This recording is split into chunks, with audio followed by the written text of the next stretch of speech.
반갑습니다. 주식탐구생활 전지현입니다. 이 영상을 녹화하는 날짜는 2022년 5월 7일 토요일자고요. 이번 시간에는 삼성전자가 미국의 DC네트워크로부터 5G 장비를 대규모 수주했다는 소식으로 관련주들이 급등하는 모습을 보였습니다. 오늘은 이 내용을 살펴보죠.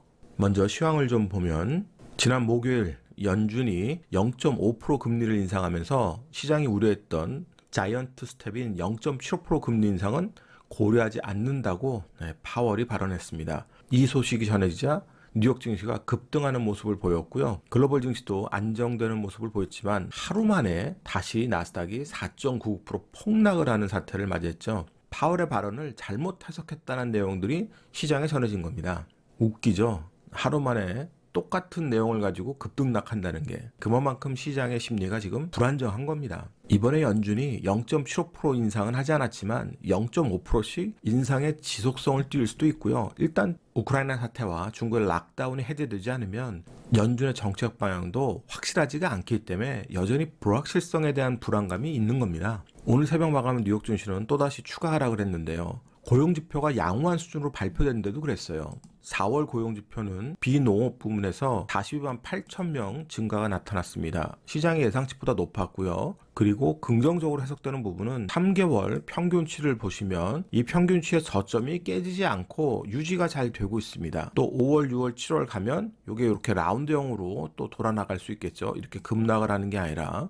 그래서 고용지표 내용은 나쁘지 않았어요. 그럼에도 시장은 이러한 지표 내용보다는 어쨌든 불안 심리가 더 크게 작용을 하는 겁니다. 미국의 10년 만기 국채 흐름을 보면 상승 추세가 지속되죠. 그리고 2018년 하반기 고점이었던 3.2% 여기가 지금 코앞입니다. 언제든지 여기 돌파할 가능성이 있고요. 조정이 나온다고 해도 상승 N자형의 흐름은 계속 이어질 거라고 시장이 지금 불안해하는 겁니다. 나스닥 지수도 장중에 12,000포인트를 이탈했어요. 다행히 이제 장 마감에는 회복이 되면서 마감이 됐습니다. 하지만 시장의 불안 심리는 계속 반영이 되고 있는 겁니다. 그러니까 반등이 나와도 13,000 회복도 쉽지 않고 회복한다 그래도 14,000에 또 회복이 쉽지 않습니다. 이런 것들이 회복되려면 결국엔 중국의 락다운이 해제되고 우크라이나 사태가 진정이 돼야 돼요. 그거 없이는 강한 반등이 나오기가 쉽지 않은 거죠. 위안화 환율 같은 경우도 아주 지금 급등하는 모습이잖아요. 위안화 환율 약세가 빠르게 계속 진행이 되고 있습니다. 미 국채가 계속 급등하는데 중국이 대응 정책을 내도 약발이 먹히지 않는 거잖아요, 지금. 중국이 이런 모습이면 우리나라도 좋을 게 없죠.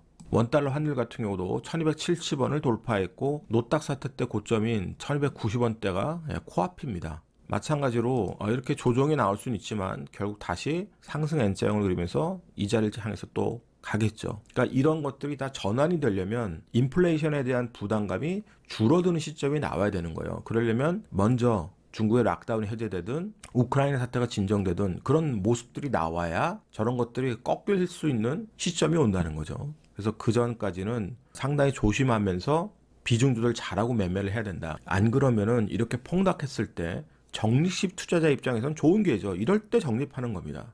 중장기 투자자도 마찬가지.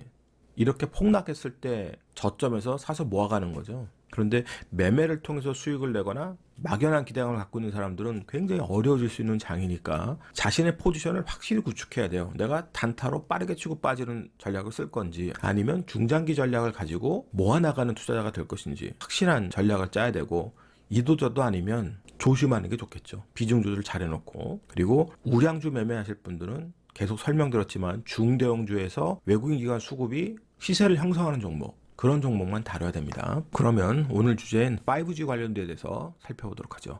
삼성전자가 미국의 5G 장비를 대규모 수주했습니다. DC네트워크라는 기업으로부터 대규모 수주를 받았는데 사실 이 수주가 어느 누구에게 얼마만큼 잘 돌아가느냐 이건 지금 중요한 게 아니에요. 오로지 테마 논리와 수급 논리에 따라서만 시세가 움직이는 겁니다. 지금은. 그래서 그 부분을 이해하는 사람들만 매매를 해야지 그 이해가 안 되면은 절대 손대지 않는 게 좋습니다. 큰 낭패를 볼 수 있습니다. 가장 빠르게 움직이는 종목은 FR텍입니다. 이동통신 중계기 솔루션을 제공하는 기업인데요. 실적이 물론 좋지 않죠. 시가총액도 작고 거래량도 만족할 만한 수준의 거래량이 터진 건 아닌데 일단 가장 빠르게 튀어나왔기 때문에 기준을 삼는 종목으로 볼 필요는 있어요. 매매하기는 쉽지는 않을 겁니다. 그리고 이루온이라고 하는 기업이 있습니다. 5G 무선통신 네트워크를 구성하는 핵심 솔루션을 제공하는데요. 연속적으로 회전 거래량을 만들면서 시세를 형성했기 때문에 매매하기 최적화된 종목 중에 하나라고 볼 수 있어요. 그래서 이 종목에 대한 전략을 잘 짜실 필요가 있고요. 기산텔레콤 같은 경우는 과거에도 와이파이라든지 이동통신 5G 관련주로 엮여서 급등락을 했던 종목입니다. 최근에는 모피언스라고 하는 관계회사를 통해서 UAM 관련주로 엮여가지고 먼저 시세가 났던 종목이에요. 지금은 재료가 중복 재료를 갖고 있습니다. 그러니까 모멘텀이 중복적으로 있는 종목인데 수급까지 받쳐주고 있기 때문에 가장 매매하기 좋은 종목으로 볼 수 있어요. 그래서 이 세 종목을 중점적으로 여러분들이 5G 관련 주제에서는 살펴보셔야 될 겁니다. 그러면 차트를 통해서 주가의 위치와 전략을 살펴보죠. 먼저 FR텍입니다. 시가총액이 400억짜리예요. 이렇게 급등이 한번 나왔는데도 그만큼 시가총액이 작죠. 거래량도 그러다 보니까 적습니다. 거래량이 전일 대비해서도 어느 정도 터져줬는데도 거래 대금이 90억밖에 안 돼요. 물론 시가총액이 작으니까 세력들이 움직이긴 좋지만 변동성도 굉장히 클 수 있고 이제 역별해서 정별 초기로 만들어가는 종목입니다. 회전 거래량을 만들지 않았기 때문에 변동성이 클 수 있습니다. 이 종목이 대장의 위치를 계속 유지하려면 앞전에 거래량 없이 반등했던 상당히 큰 의미를 두기는 쉽지 않은 그런 자리지만 이 자리를 종가상으로 절대 훼손하면 안 돼요. 그래야 이 종목은 대장주의 위치를 계속 유지할 수 있고 양음량을 만들기 위해서는 금요일장의 저점을 훼손하면 안 됩니다. 이루원 같은 경우는 242평에 있기 때문에 더 많은 수급이 계속해서 터져줘야 됩니다. 연속 수급이 터져졌고 시가총액이 790억인데 거래대금이 1670억, 회전 거래량을 연속으로 만들어냈던 강한 종목이에요. 하지만 앞에 이런 또 회전 거래량을 만들었던 매물대가 존재하고 그 앞에도 급등했던 매물대가 존재합니다. 그러니까 연속으로 거래가 터져지고 상승 N자형의 흐름을 만들어내야 돼요.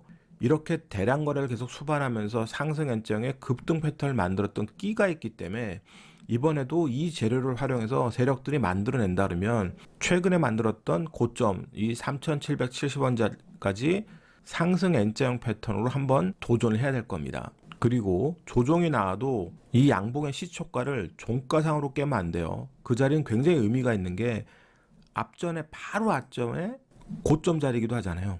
회전 거래량도 연속으로 만들어냈고 바로 앞에 고점도 가뿐하게 돌파했던 그 자리 절대 깨면 안 되는 자리입니다. 이 자리 깨지 않고 여기 위에서 수렴하고 움직이면서 상승 N자형 패턴을 만든다면 이 3,770원짜리도 충분히 도전할 수 있고요. 끼가 있는 종목이기 때문에 관심 종목에 넣고 반드시 매매 전략을 한번 짜보세요. 기산텔레콤 이 중에서는 가장 좋은 흐름을 보여주고 있습니다. 이미 앞에 어느 정도 수급이 장악돼 가면서 움직였던 종목입니다. 급등락하기 때문에 멀미나는 종목인데 계속해서 회전 거래량 만들어내고 있고요. 시가총액이 760억짜리 1000억 미만이니까 세력들에겐 좋은 종목이 되죠. 그리고 UAM 관련된 종목으로도 엮여서 중복 모멘텀을 갖고 있습니다. 최근 10년치 흐름을 보면 이 10년치의 박스권 상단 이 6,900원짜리도 얼마든지 도전할 수 있는 에너지를 지금 모았어요. 자, 바닥 거래량 보시면 이해가 되시겠죠. 그리고 기술적으로 또 의미 있는 가격대잖아요. 5,000원은 호가가 바뀌는 가격입니다. 이 자리에서 고공전투 벌이면서 이 자리를 이탈하지 않고 이탈한다래도 하루 이틀 사이에 바로 붙여주는 그런 좋은 흐름을 보이고 그리고 정말 중요한 자리가 있습니다. 자, 이 5,000원짜리 근처에서 급등락하면서 수렴하면 더 좋죠. 그런데 그러지 않고 이 밑으로 떨어진다고 해도 종가상으로 이번에 가장 큰 거래를 만들었던 5월 4일에 시초가가 있습니다. 자, 이 시초가 자리가 4,550원인데 이 자리를 종가상으로 훼손만 하지 않으면 이 종목은 계속 살아 움직일 수 있는 종목이 될 거예요. 그래서 흐름을 잘 추적하면서 저점을 공략하고 반등할 때 매도하면서 대응하는 그런 테마주 논리를 가지고 여러분들이 매매하신다면 기산텔레콤이 가장 매매하기 좋은 종목이 될 수 있습니다.